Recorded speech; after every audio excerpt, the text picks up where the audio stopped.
É realmente positiva a representación LGBTI que hai en Heartstopper? Hoxe vamos facer un análise da representación de tópicos sáficos, aquileanos e trans nas ficcións a través de Heartstopper. Mas antes de nada, eu son Neumático, no meu canal falamos sobre todo de literatura en galego, do colectivo LGBTI que hai e de música en galego. Se aínda non estades suscrites, que saibades que é completamente gratis e que a min axúdame moito. E se queredes apoiarme económicamente, agora podedes facelo no meu Patreon, que de facto a temática do vídeo de hoxe foi decidida pola xente que está ali inscrita. Así que moitas grazas son das ideas a Pingando, o John Amil, a Guille, o Hugo Astro Xavi e o Pantoxo. Hoxe quería aproveitar que estamos no mes do orgullo para, a través da serie de Heartstopper, analizar algún dos tópicos máis negativos que existen na representación LGBTIQA. Mas para isto teño que facer unha pequena introdución falando sobre por que considero Heartstopper unha serie tanto literaria como audiovisual moi sanadora. Por internet vin moita xente que comentaba como mentras estaba lendo ou vendo Heartstopper por primeira vez, estaba en todo momento esperando que acontecese algo horrível, que separase as personaxes, algo moi traumático, e que se falamos de representación LGBTIQA nas ficcións e sobre todo nas ficcións máis mainstream, moitas veces temos que falar de drama, de chorar, e que un dos principais problemas que existen é que este tipo de historias son case sempre tristes. Se hai unha parella de mulleres lésbicas é moi raro que non acaben mortas ao final ou separadas ou moi tristes. Se hai unha parella de homes gays tamén acontece algo moi semellante, ou acaban nun relacionamento hetero para ocultar a súa homosexualidade. I had sex with a man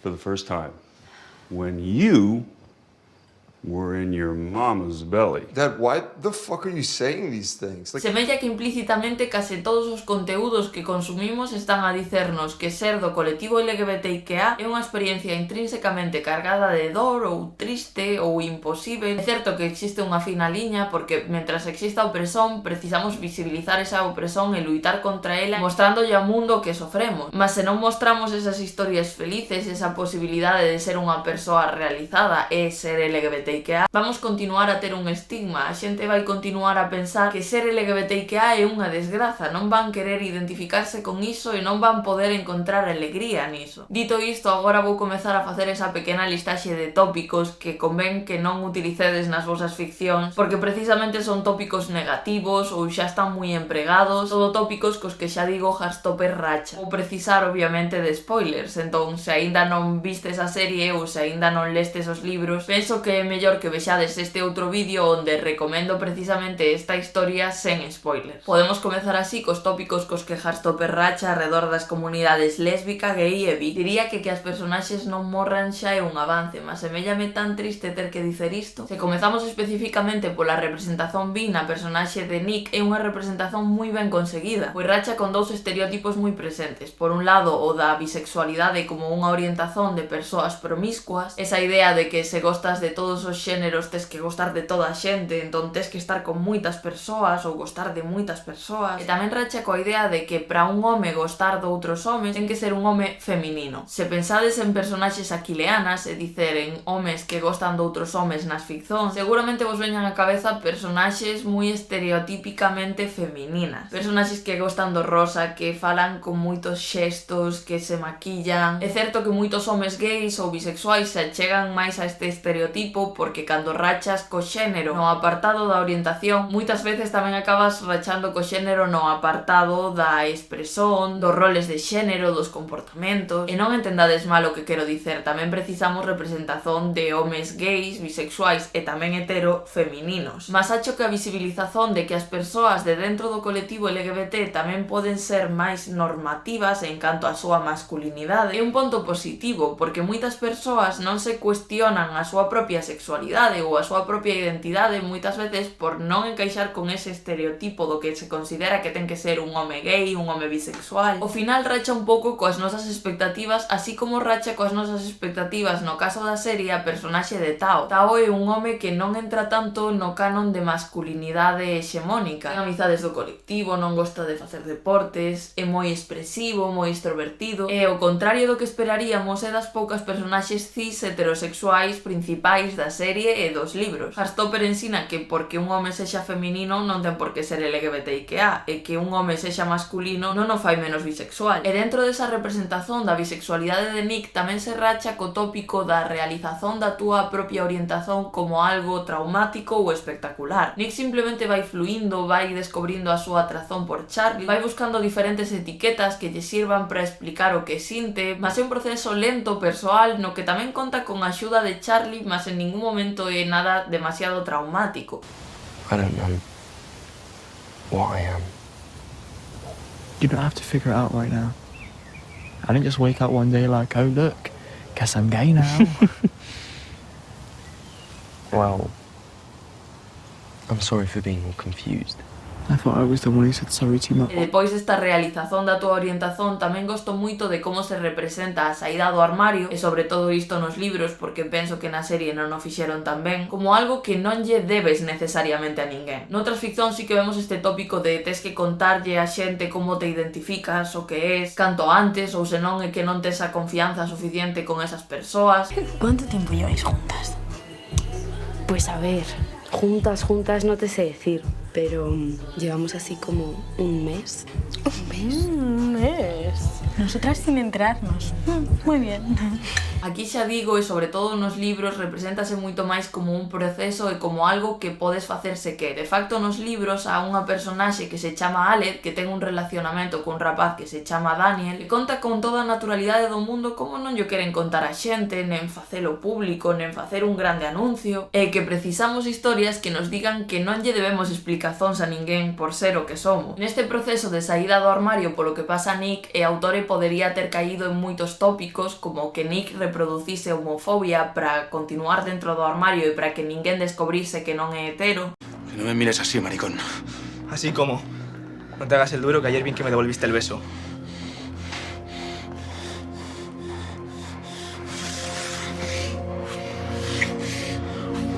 Ou que Charlie tivese acabado o seu relacionamento con Nick porque este non quer facelo público aínda. Quiero contarte por qué dije lo que dije en la radio. Ya, si es que ya ha quedado muy claro, Amelia. Tú estás esperando al hombre que te haga feliz, ¿no? Luisita, lo dije para callar los rumores y para recuperar mi trabajo en la película. Mas non, por exemplo, Nick está nun grupo de amigos en que há moita homofobia e ele en ningún momento se pon de parte desa homofobia ou reproduce eses comentarios homofóbicos só para que as súas amizades non descubran que el non é hetero. E Charlie deixa moi claro en todo momento que Nick estexa no armario non é un problema e que non vai acabar con el por iso. I just think I need some time to figure this out.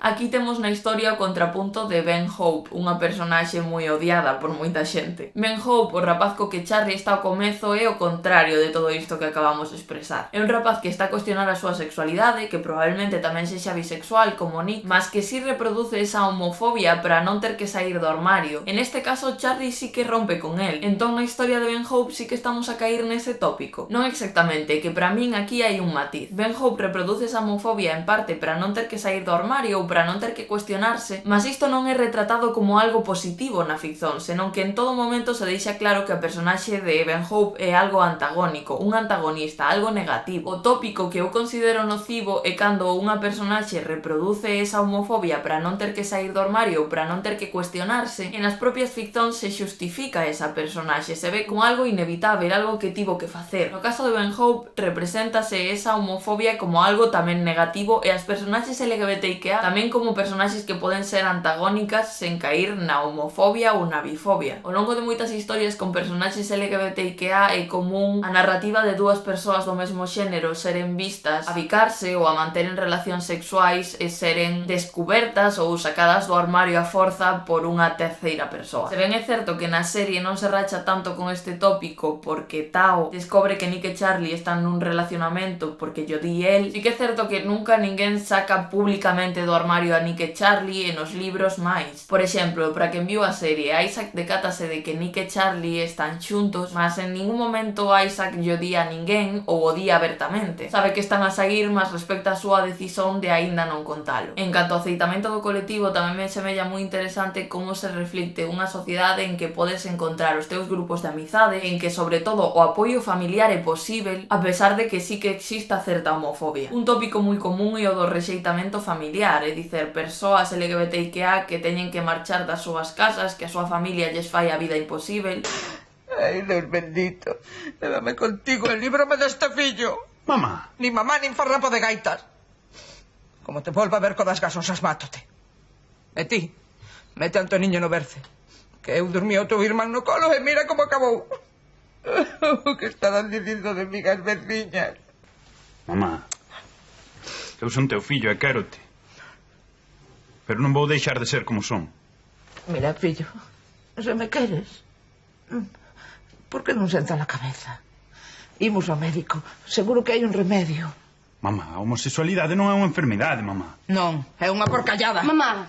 E sí que é certo que precisamos de novo historias de rexeitamento familiar, mas tamén precisamos historias que nos digan que ás veces as nosas familias tamén poden aceitarnos. Tamén para que as familias teñan un referente positivo de como tratar as súas crianzas, de que tamén poden ser comprensivas e facer a vida ás súas crianzas un pouco máis fácil. E se me llame genial como se representa unha familia como a de Charlie, que aceita perfectamente que o seu fillo sexa homosexual, ou como a nai de Nick, que cando este sae do armario a súa reacción é pedirlle desculpas por se en algún momento sentiu que non podía contarlle iso. Tamén é certo que de novo Heartstopper non é unha idealización e tamén existen familias que non teñen esta mesma actitude, como pode ser na banda deseñada a familia de Darcy, ou mesmo dentro da familia de Nick o seu irmán na banda deseñada. Falamos bastante da representación gay e bisexual porque é prácticamente o centro de Heartstopper, mas tamén é certo que encontramos representación lésbica e nela gostaría de comentar como se racha con ese tópico sempre presente das personaxes lésbicas existindo para o consumo masculino. Non son unhas personaxes que sexan fetichizadas ou hipersexualizadas, senón que son personaxes ben construídas e, por exemplo, na serie vemos moi claro como son personaxes admiradas. É dicer, a través delas, Nick pode decatarse de que é posível ser abertamente LGBTIQA, de que é posível ser feliz coa túa parella do mesmo xénero. En canto á representación lésbica, gay e bi, moitas veces caemos en estereotipos, non vos quero dicer na representación trans, e que aínda nos resta moito por aprender sobre como escrever personaxes trans. Na miña opinión, Heartstopper é unha masterclass para isto. E vamos ver algún destes tópicos negativos cos que racha. O primeiro deles eu diría que é o do death name. Para que non nos saibades, moitas persoas trans, cando saímos do armario, escollemos un novo nome, que moitas veces se axeita máis o que a sociedade entende como correcto para o xénero do que somos. Por exemplo, moitas mulleres trans escollen nomes como Ada, Alicia, Sara, ou moitos homes trans escollen nomes como Alex, Bryce. Eu, por exemplo, como persoa de xénero non binario, escollín o meu nome Ne, que é bastante neutro. O meu nome Ne non é o nome que escolleu a miña familia para min cando eu nacín. O nome que escolleu a miña familia cando eu nacín é o que chamamos o death name. Ese nome a min, por exemplo, xa non me representa e ninguén ten o dereito de preguntarme ou de exixir saber cal é, porque forma parte da miña privacidade e eu, no meu caso, non me sinto cómodo partillando. Pequena aclaración, non toda a xente trans muda de nome ao sair do armario. Se revisamos un pouco as ficcións trans que coñecemos, seguramente en todas ou en case todas apareza o death name da persoa trans. No meu propio libro, Identidade, por exemplo, aparece o death name do protagonista, C. En outros libros en galego tamén, como 22 segundos, tamén coñecemos o death name. E isto non ten que ser de por sí algo negativo, mas sí que é certo que estamos continuamente normalizando o saber o death name das persoas trans e o death name das persoas trans como algo importante para elas. En Heartstopper existe unha personaxe trans que é el, unha rapaza trans da que nunca coñecemos o seu death name, nen temos por que coñecelo, nen se fai ningunha alusón a el. E alén de superar ese morbo polo death name dunha persoa, tamén supera o morbo polo corpo dunha persoa trans. Cantas cenas tendes na cabeza de produtos audiovisuais que representan a persoas trans diante dun espello odiando o seu corpo e con planos dos seus xenitais ou do seu peito ou de partes específicas dela nua. Case sempre se centra a experiencia trans na experiencia dunha persoa que odia o seu corpo e que quer mudar. mudalo. Non todas as persoas trans queren mudar o seu corpo e ser trans vai moito máis alo diso, que acontece que moitas veces o que vende é nudez, o que consideramos un corpo que está mal. Heartstopper non centra a cuestión trans no corpo, non hai cenas estereotípicas diante dun espello, nen se reproduce a idea do corpo equivocado. O meu corpo como persoa trans non está equivocado aínda que non quera hormonalo nen operalo. A historia de ele é a historia dunha persoa feliz e que ten moitos máis detalles na súa personalidade alén de ser unha persoa trans. O único xeito en que sabemos que ele é unha rapariga trans é porque antes ia a unha escola de só rapaces e agora vai a unha escola de só raparigas. É un xeito moi lindo de deixalo claro sen ser dunha forma traumática. Outro dos tópicos cos que racha Heartstopper que é moi importante neste aspecto da realidade trans é o do casting. A rapariga que interpreta a él é Jasmine Finney, unha rapariga trans. E que isto é pouco común, mas debería ser o que acontecese sempre. En primeiro lugar, porque as persoas trans que actúan tamén precisan traballo e tamén precisan papéis criados especificamente para elos. En segundo lugar, porque moitas veces as mulleres trans son representadas a través de actores homes cis. Isto continúa a idea de que as mulleres trans son simplemente homes disfrazados, homes con vestido. Non se están a ver as mulleres trans como que son, como mulleres. E en terceiro lugar, porque cando unha persoa cis, é dicer, unha persoa que non é trans, interpreta unha personaxe trans, estamos a dar a imaxe de que o trans é simplemente un papel, algo que acontece nas ficcións, non o vemos como algo real. E a propia Jasmine Finney, a actriz, reivindica isto en algunhas entrevistas. Por último, algo do que gostei moito en canto a personaxe de él é o seu relacionamento con Tao, relacionamento romántico. Tao é explícitamente definido como un home cisetero, é dicer, un home o que ao nacer lle asignaron o xénero home, que continuou a identificarse como tal e que sinte atracción só por muller. Así reivindicase que as persoas trans tamén poden estar en relacionamentos heterosexuais e que as mulleres trans son mulleres de verdade. Por acabar con este vídeo, para non estenderme demais, poderíamos resumir a boa representación de Heartstopper en que ser LGBTIQA non é o centro das personaxes, son personaxes complicadas, con matices, con máis historia alén da súa identidade, en que ao mesmo tempo estas personaxes non son o contrapunto cómico por seren LGBTIQA, en que é unha maravilla que sexa capaz de rachar con todos estes estereótipos negativos que vimos comentando neste vídeo, en que por último podemos notar como todas estas temáticas están tratadas desde o maior dos coñecimentos e das sensibilidades, pois é propia autore dos libros e unha persoa queer. Algo que tamén me fai moitísima ilusión e que xa están confirmadas a segunda e a terceira temporadas da serie de Netflix e que a propia Alice Ousman dixo que ia incluir representación asexual. Así que o dito, o vídeo de hoxe chégate aquí, se gostastes del podedes deixar un like, partillalo nas vosas redes, deixarme nos comentarios tamén a vosa opinión, que a verdade é que a valoro moito sobre todo neste tema. Deixo por aquí un círculo para que vos suscribades ao meu canal e deixo tamén por aquí algúns outros vídeos que poden ser do voso interese para que fiquedes comigo no canal un anaco máis. Feliz mes do orgullo LGBTIQA e un saúdo.